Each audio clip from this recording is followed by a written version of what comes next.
Hi అండి. ఇప్పుడైతే మనం పాలకూర పప్పు చేసుకుందామండి. ఇంకా కరివేపాకు, కొత్తిమీరాకు, పచ్చిమిరపకాయలు, కడిగి పెట్టుకున్న పెసరపప్పు, కట్ చేసుకున్న పాలకూర, శుభ్రంగా కడిగి కట్ చేసుకున్న పాలకూర అండి. ఇంకా స్టవ్ పైన ఒక గంజు పెట్టుకొని సరిపడా అంత ఆయిల్ పోసుకొని వేడెక్కిన తర్వాత పోపు దినుసులు, ఎల్లిపాయ వేసి వేగిన తర్వాత చక్కగా పసుపు కూడా వేసుకొని కొత్తిమీరాకు, కరివేపాకు, పచ్చిమిరపకాయలు వేసి వేయించుకోవాలండి.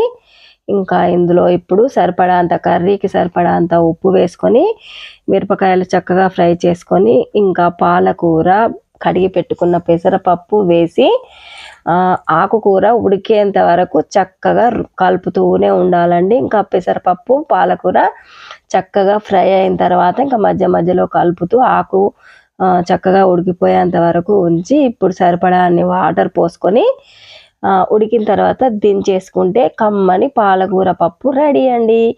ఇంతే అండి, ఎంతో టేస్టీ పాలకూర పప్పు అయితే రెడీ అవుతుందండి. Thank you friends. మాను కేర్ ఆఫ్ సీను ఛానల్ని సబ్స్క్రైబ్ చేయండి, లైక్ చేయండి, షేర్ చేయండి. మరిన్ని వీడియోస్ కోసం వెయిట్ చేయండి. ఉంటానండి. ఇంకా ఆకుకూరలు తినడం వల్ల హెల్త్కి చాలా మంచిదండి. వారానికి 2 రోజులైనా ఖచ్చితంగా ఆకుకూరలు తినాలండి.